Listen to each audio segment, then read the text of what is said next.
Hello, this is just a quick update on my testing with the whole manifold versus ported vacuum advance debate. This is my test vehicle, my 1968 F-250, and unfortunately I have to postpone testing. I've done a lot of testing so far, but I still have not completed it. It actually ended up being quite a large task, larger than I expected. I am still working on it, of course. But now that it is winter and it's raining right now, but it was snowing past couple days, the snowplow is now on the truck. This is part of what I do for a living, and this is the season that I do it in.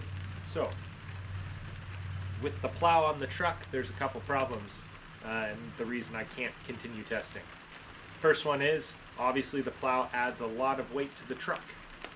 So this is going to skew my numbers as far as when I do my horsepower calculations. It has to do with speed, RPMs, and the weight of the vehicle. So with the plow, it adds a few hundred extra pounds, throwing those numbers off. Could reweigh the truck and adjust for that, but there's other problems with the plow being connected to the truck.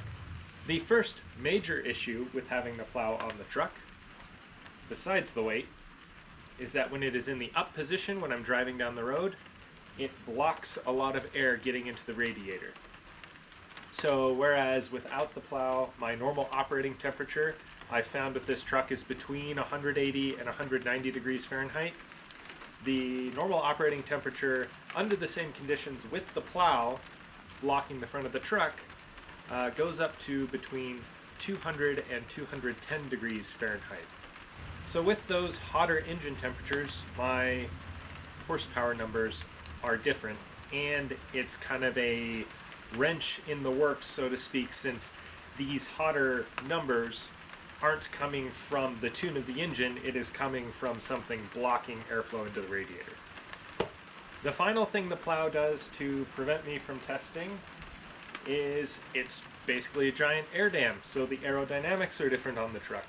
So when I'm doing my tests where I'm trying to drive down the road and see how fast I'm going from one speed to the next, that's going to play a role. Maybe not a significant role since this truck isn't very aerodynamic in the first place, but it does play a role.